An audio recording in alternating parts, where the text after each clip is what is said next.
Okay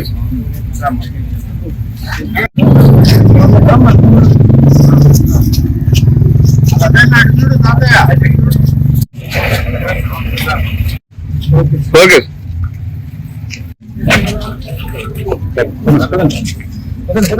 okay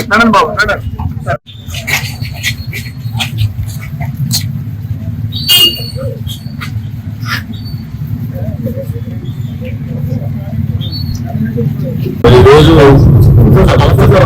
మంత్రులు గురువు గారు మోదారెడ్డి గారి విగ్రహం ప్రతిష్టాపన సందర్భంగా ఆయన ఇక్కడ రావడం జరిగింది. ముందే మా బాబు చెప్పారు, మోదారెడ్డి గారు, నేను, మా మంత్రి గారు చాలా సన్నిహితంగా ఉండేవాళ్ళు. ఆ రోజు ఎన్టీ రామారావు గారి టైంలో ప్రజాస్వామ్య పరిరక్షణ కోసం చెప్పి ఉద్యమం నడిచింది. ఆ ఉద్యమంలో మేము ముగ్గురం కూడా పాల్గొన్నాం. అంత క్లోజ్గా ఉండేవాళ్ళం మేము.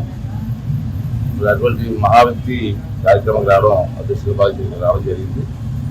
అంతేకాకుండా రామప్రసాద్ రెడ్డి గారు ఎమ్మెల్యే సందర్భం కూడా మా గురువు గారి కొడుకు అందరూ కలిసి మళ్ళీ పనిచేసే అవకాశం మాకు రావాలి.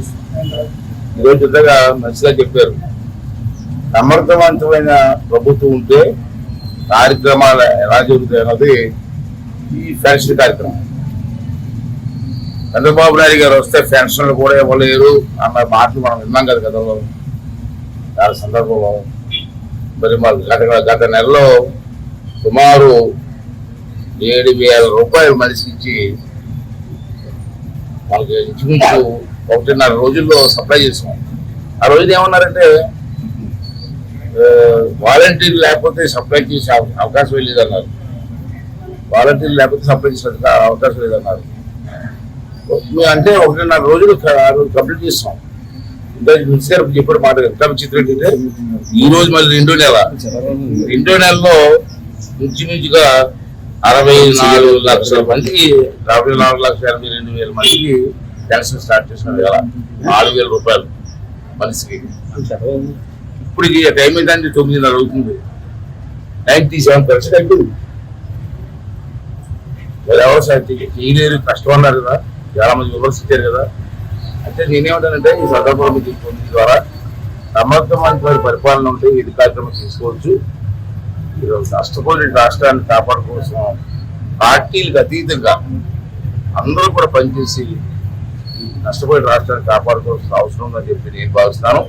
ప్రజలందరూ కూడా దీన్ని గమనించాలని కోరుకుంటున్నాను. పార్టీలకు అతీతంగా రాష్ట్రం అందరూ రాష్ట్రం, ఇది ఏ ఒక్కటి రాష్ట్రం కాదు, అందరూ రాష్ట్రం. కాబట్టి అన్ని పార్టీల వారు కలిసి రాష్ట్రాన్ని బాగు చేసుకుంటే రాబోయే తరం వారికి మేలు జరుగుతుంది. దాన్ని దృష్టి పెట్టి నిలవాల్సిన అవసరం ఉందని చెప్పి సందర్భంగా మనం చేస్తూ ఈ రాష్ట్ర అభివృద్ధి కార్యక్రమాల్లో ప్రజలందరూ పాల్గొవాలి, అన్ని వర్గాల వారు పాల్గొనాలి. అలాగే అసెంబ్లీని కూడా, అసెంబ్లీ స్పీకర్ కూడా కాబట్టి అసెంబ్లీ అంటే ఏ ఒక్క పార్టీది కాదు, అందరు ఎమ్మెల్యేలకి సంబంధించి అసెంబ్లీ అంతే కదా. మరి అసెంబ్లీకి రాకూడదండి, ఇది రాకూడదండి, అందరం వచ్చి అసెంబ్లీ పార్టిసిపేట్ చేయాలి. ఈ నియోజకవర్గం గురించి మాట్లాడాలా, మన రాష్ట్రం గురించి మాట్లాడాలా. నేను ఒకటే చెప్తాను, అంత సమస్యలో ప్రతి ఎమ్మెల్యేకి కూడా నేను అవకాశం ఇస్తాను. వైసీపీ వాళ్ళు వచ్చినా అవకాశం ఇస్తాను. నేను ఒక హక్కు ఉంది మాట్లాడడానికి. స్పీకర్గా అవకాశం ఇస్తాను, మాట్లాడండి, ప్రజా సమస్యలు మాట్లాడండి, రాష్ట్ర అభివృద్ధి కోసం పాటుపడమని చెప్పి వాళ్ళు కూడా మీ ద్వారా కోరుకున్నాను.